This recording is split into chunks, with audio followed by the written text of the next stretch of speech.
Social మీడియాలో ఎక్కడ చూసినా ఇప్పుడు మీ సినిమాయే ట్రెండ్ అవుతుంది. 'డాకు మహారాజ్'. లాస్ట్ 2 సినిమాలు 'సితారాలో' నుంచి వచ్చిన లాస్ట్ సినిమా 'లక్కీ భాస్కర్' కానీ, లేకపోతే 'డాకు మహారాజ్' కానీ, 2 కూడా మీరు బాగా నమ్మి చేశారు. మంచి క్వాలిటీ ఫిల్మ్స్ 2 కూడాని. బట్ థియేటర్‌లో అండర్ పర్ఫార్మ్ చేసి నెట్‌ఫ్లిక్స్‌లో తెగ మాట్లాడేసుకుంటున్నారు. ట్రెండింగ్‌లోకి వెళ్ళిపోతుంది. ఇది ఏంటిది, ఒక యాంటీ క్లైమాక్స్ లాగా అనిపిస్తుంది ఒక ప్రొడ్యూసర్‌గా?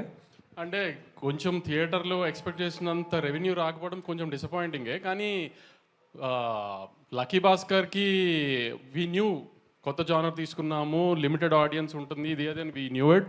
మల్టీప్లెక్సెస్ జానర్ ఉంటుంది అనుకున్నాము. కానీ మల్టీప్లెక్సెస్కి వచ్చేటప్పటికి ఏమైందంటే కొంచెం 'అమరన్' కూడా అదే జానర్ సినిమా అయ్యేటప్పుడు డివైడ్ అయింది. సంక్రాంతికి ఏం జరిగిందో చూశారు కదా, బాలకృష్ణ గారు ఎక్కడెక్కడైతే ఇరక్కొట్టేయాలో ఆ ఏరియాస్ అని ఇరక్కొట్టేసింది. కొంచెం సంక్రాంతికి వస్తున్నాము, బ్లాక్ బస్టర్ అవడం వలన దాంట్లో డివైడ్ అయిన పోర్షన్స్లో డివైడ్ అయ్యి పండగ తర్వాత అది కొంచెం లీడ్ తీసుకుంది. So we are very happy. Venkatesh గారికి పెద్ద హిట్ వచ్చింది, రాజు గారికి పెద్ద హిట్ వచ్చింది. We are very happy with it.